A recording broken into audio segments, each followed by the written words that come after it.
First Contact Protocol Captain Jake Morrison had always believed that first contact would involve more protocol and less accidentally falling into an alien woman's arms. The crystal caverns of Nexus Prime hummed with an energy that made his teeth ache, but nothing prepared him for the moment the cave ceiling collapsed and sent him tumbling directly into the path of the most beautiful being he'd ever seen.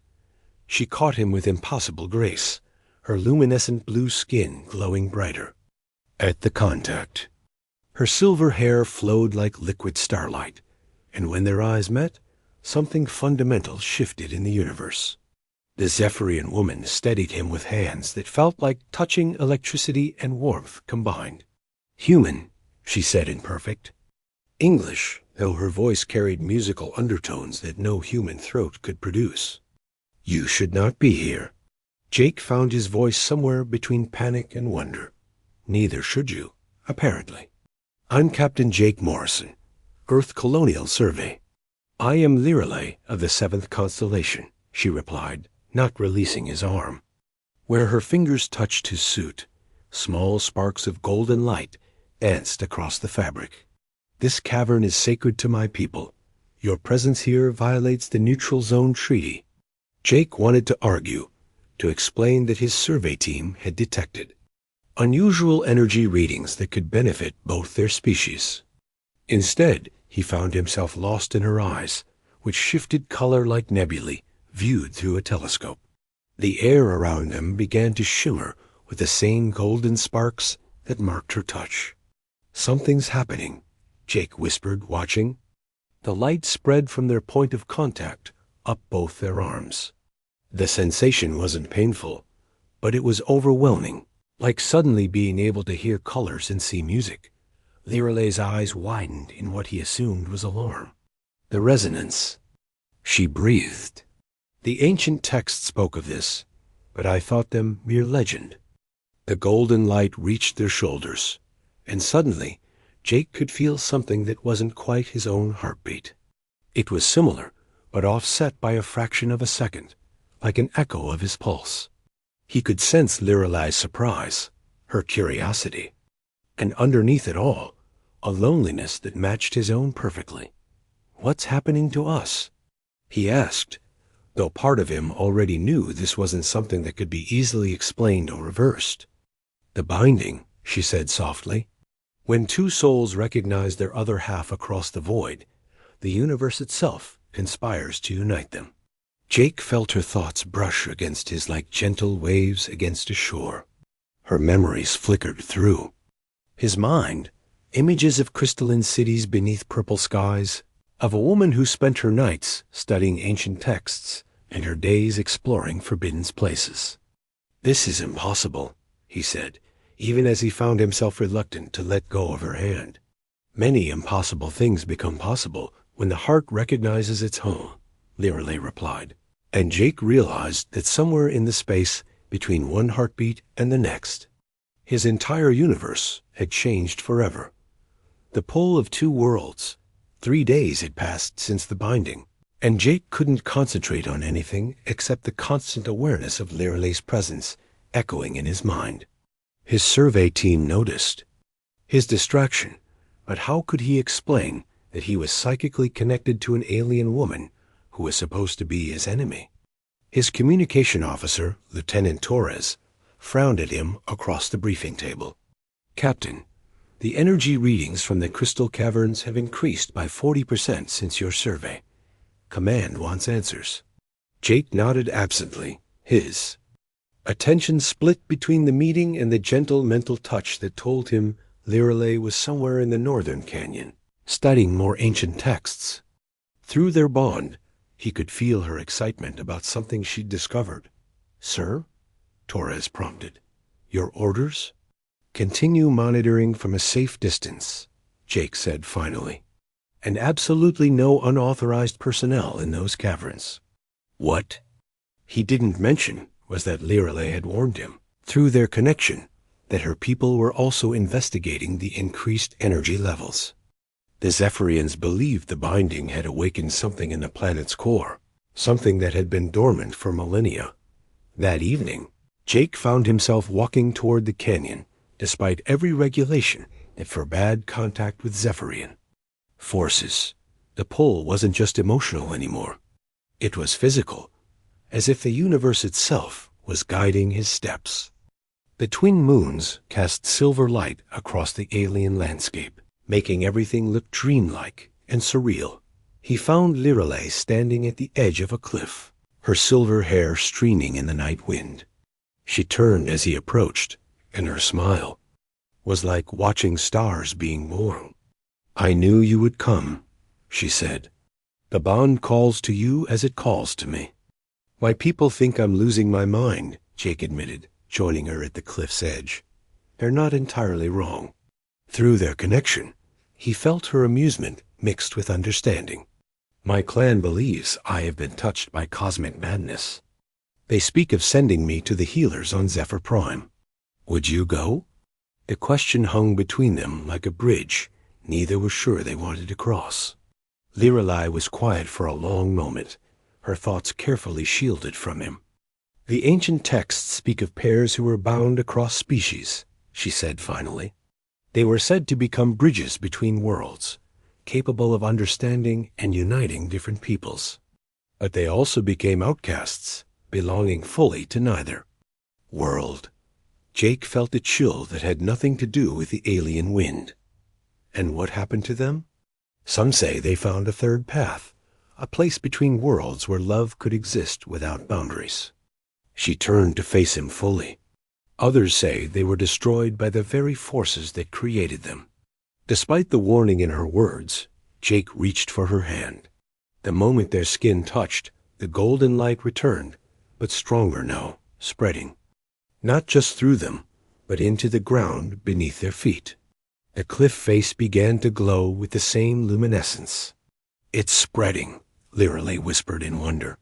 "The bond is awakening the planet itself." Through their connection, Jake felt her sudden understanding. The energy readings, the ancient texts, the sacred caverns, it was all connected. This planet wasn't just a world caught between two species. It was alive, waiting for the right catalyst to awaken it. "We're not just bound to each other," he realized aloud. "We're bound to this place." Lirelei nodded, her eyes reflecting the golden light that now pulsed through the stone around them. "The question is whether that will save us or doom us both." When worlds collide, the emergency klaxons aboard the human survey ship Aurora screamed through the corridors as Jake rushed to the bridge. His XO, Commander Rivers, met him with a grim expression and a datapad full of readings that made no sense. "Captain, we've got massive energy surges planet-wide," Rivers reported. "Every crystal formation on Nexus Prime is resonating at frequencies that are off our charts. And, sir, we're detecting Zephyrian battle cruisers approaching from the outer system." Jake's heart sank even as he felt Lirelei's distress echo through their bond. Through their connection, he knew she was facing similar accusations from her own people. The awakening planet had been detected by both fleets, and each side believed the other was responsible for what they perceived as a weapon activation. "Captain," his communications officer called out, "we're being hailed by the Zephyrian flagship. They're demanding to speak with you specifically." Jake's chest tightened. If they knew about his connection to Lirelei, both their peoples would see it as the ultimate betrayal. "Put them through." The view screen flickered to life, revealing a tall Zephyrian with ceremonial battle markings. "Human Captain, I am War Commander Thane. You will explain why your people have corrupted one of our sacred worlds." "With respect, Commander, we've done nothing to harm your world," Jake replied, keeping his voice steady despite the chaos of emotions flowing through his bond with Lirelei. "Our surveys detected energy anomalies, nothing more." "Lies," Thane snarled. "Our sensors show the corruption spreads from coordinates where your people have trespassed. You have defiled sacred ground and poisoned our citizen Lirelei with your alien influence." Jake's blood ran cold. They knew about the bond, which meant Lirelei was in serious danger. Through their connection, He felt her being dragged before a tribunal of her own people, accused of treason and collaboration with the enemy. "Commander Rivers," Jake said quietly, "prepare a shuttle. I'm going planetside." "Sir, that's suicide. The Jeffrians will blast you out of space before you clear our launch bay." Jake was already moving toward the shuttle bay. "Not if I'm surrendering myself for trial." It might be the only way to save her. What Jake didn't expect was to find Lyralay's shuttle already landing in the same canyon where they'd first felt the planet's awakening. She emerged from her craft as he touched down, her usual grace replaced by desperate urgency. "They will execute us both," she said without preamble as they met between their ships. "My people believe you have enslaved my mind. Yours likely think the same of me." "Then we need to show them the truth," Jake said, taking her hands despite the fact that both their crews could see them through the shuttle cameras. The golden light flared immediately, but this time it spread farther, racing along the canyon walls like living fire. "The planet responds to our bond," Lyralay said, wonder creeping into her voice despite their dire situation. But why? The answer came not from either of them, but from the ground itself. The canyon floor began to shift, revealing crystalline chambers that pulsed with the same golden light. Ancient symbols appeared on the walls, glowing with information that somehow both of them could understand. "It's a message," Jake breathed, "from whoever built this place." The symbols told a story of two species that had once lived in harmony, connected by bonds like theirs. They had been the guardians of this world, protectors of its power. But war had driven them apart, and the planet had gone dormant, waiting for the day when two hearts could bridge the gap between worlds once again. Above them, both fleets hung in space, weapons powered and ready to fire. But as the planet's message spread through every crystal formation on the surface, even the warship's sensors began picking up the transmission. "They're all seeing this," Lyralay whispered, squeezing Jake's hands as the golden light grew brighter. "Both our peoples are learning the truth." "The question is," Jake replied, watching their shuttle's communication arrays light up with incoming transmissions from both fleets, whether they'll choose to remember it or repeat the mistakes of the past. The choice between love and duty. The Joint Tribunal convened on Nexus Prime's largest crystal plateau, with representatives from both species maintaining a careful distance from each other. Jake stood beside Lyralay before the combined council, their hands carefully not touching despite the magnetic pull between them. Every second of separation felt like fighting gravity itself. Admiral Vasquez represented the human fleet, her weathered face showing years of military discipline. Across from her, High Arbiter Zenith spoke for the Zephyrians, his crystalline staff pulsing with the same energy that flowed through the planet's core. "Captain Morrison," Admiral Vasquez began, her voice cutting through the charged atmosphere, "you stand accused of compromising human security by forming an unauthorized bond with an alien entity. How do you answer?" "The bond wasn't a choice," Jake replied honestly. "It was recognition. The planet itself facilitated our connection because it needs both our species to survive." High Arbiter Zenith's staff flared brighter. "Lyralay of the 7th constellation, you have violated every sacred law by allowing alien contamination of your essence. Your actions have awakened forces that threaten the balance of worlds." Lyralay lifted her chin defiantly. "The forces we awakened are not threats. They are gifts offered by the ancients who once called this place home. The planet doesn't threaten balance. It offers harmony. Harmony built on deception," Admiral Vasquez snapped. "This bond you claim is natural. Our xenobiologists call it a form of psychic manipulation. How do we know the Zephyrians haven't weaponized their telepathic abilities?" Jake felt Lyralay's flash of anger through their connection and stepped forward, because if they had that capability, Admiral, this conversation would be unnecessary. They could have controlled us from the beginning. "The human speaks truth," admitted one of the Zephyrian elders.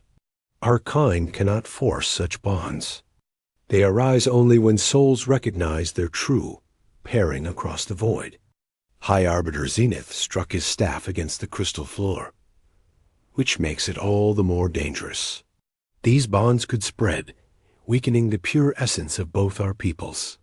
Or strengthening both," Lirelei said quietly. "The ancient texts speak of the bonded pairs as bridges between worlds. They didn't weaken their species. They created understanding that ended wars." The crystal plateau hummed beneath their feet, responding to the emotional tension. Through their bond, Jake felt Lirelei drawing strength from the planet itself, and he realized she was right. The world wasn't just alive, it was trying to communicate. "Admiral," Jake said, turning to face his superior officer, "request permission to demonstrate what we've learned." "Absolutely not," Vasquez replied sharply. "You've already compromised yourself enough. With respect, Admiral, you can court-martial me later. Right now, our species are on the brink of a war that could destroy everything the ancients built here." Jake reached for Lirelei's hand before anyone could stop him. The golden light erupted immediately, but this time it spread beyond them into the crystal formation beneath the tribunal. The plateau transformed into a living hologram, showing the planet's history in waves of light and sound. Both councils watched in stunned silence as the story unfolded around them. Two species, working together, had made this world a paradise. Their bonded pairs had served as ambassadors, translators, and peacemakers. When war came from outside forces, it wasn't the bonds that failed. It was fear that drove the species apart. "The planet has been waiting," Lirelei said, her voice carrying clearly through the crystal amplification. "Waiting for someone to remember that our strength comes not from purity, but from unity." The hologram shifted, showing potential futures. In one, the fleets opened fire and reduced the planet to rubble. In another, Jake and Lirelei were executed, and the planet went dormant again for millennia. But in the third vision, bonded pairs from both species worked together to restore the ancient harmony. Admiral Vasquez stared at the visions for a long moment. "And if we choose this path, what guarantees do we have that it won't be used against?" "You?" High Arbiter Zenith's staff pulsed thoughtfully. "Perhaps the question is not what we risk by choosing unity, but what we lose by choosing continued separation." The golden light faded, leaving Jake and Lirelei standing before the two councils. The planet waited, humming softly with anticipation for the decision that would shape the future of three worlds. When the universe conspires 6 months later, Jake stood in the crystal gardens of New Harmony, the first joint colony established on Nexus Prime. Lirelei approached through the geometric pathways, her diplomatic robes marking her new role as first speaker for interspecies relations. Their bond had grown stronger with time, no longer a surprise, but a constant source of strength and understanding. "The Council of Worlds has approved our proposal," she said, her mental voice reaching him before her spoken words. 12 more. Worlds have requested bonded pair ambassadors." Jake smiled, feeling her joy echo through their connection. "Admiral Vasquez actually seemed pleased when she gave me the promotion. I think she's starting to believe this might work." Around them, the gardens bloomed with hybrid flowers that shouldn't have been able to exist. Earth roses growing alongside Zephyrian crystal blossoms, their colors enhanced by the planet's natural energy fields. Human children played with. Young Zephyrians, their laughter creating harmonics that made the crystal trees sing. "There's something else," Lirelei said, her excitement barely contained. "The Archaeological Council believes they found evidence of the ancient civilization on 17 different worlds." This wasn't just one planet, Jake. It was an entire network. The implications staggered him. An ancient civilization that had spanned galaxies, connected by bonds like theirs. The war that had driven them apart might have been the greatest loss in cosmic history. Dr. Patterson thinks the bonds aren't just telepathic connections. Jake said, sharing what he'd learned from the human research teams. They're quantum entanglements that operate outside normal space-time. When we're bonded, we're literally sharing the same universal frequency. Lirelei nodded, her silver hair catching the light of Nexus Prime's triple sunset. Which means when two bonded pairs work together, their combined harmony is exponentially stronger. The ancients might have created a form of cosmic democracy, where understanding was literally shared between minds. They walked toward the central plaza, where the weekly harmony gathering was beginning. Humans and Zephyrians, some bonded and some simply choosing cooperation, came together to share music, stories, and dreams. The planet itself seemed to participate, its crystal formations providing natural amplification that let everyone hear. A subtle music of different heartbeats, finding rhythm together. Sometimes I wonder what would have happened if I hadn't fallen into your arms that day, Jake mused as they found their seats among the mixed crowd. Lirelei's laughter was like wind chimes in a gentle breeze. The planet would have found another way. When the universe wants two souls to meet, it becomes remarkably creative in its methods. As if summoned by her words, a shooting star streaked across the alien sky, followed by another, then another. Soon the entire heavens were alive with falling light, and Jake realized they were watching a meteor shower that occurred only when both Nexus Prime's moons were perfectly aligned. The ancients called it the celebration of convergence, Lirelei whispered, reading from the text she'd memorized during their early days together. When the universe itself dances to welcome new bonds into being. Around them, other bonded pairs throughout the gathering began to glow with their own golden light, creating a constellation of earthbound stars.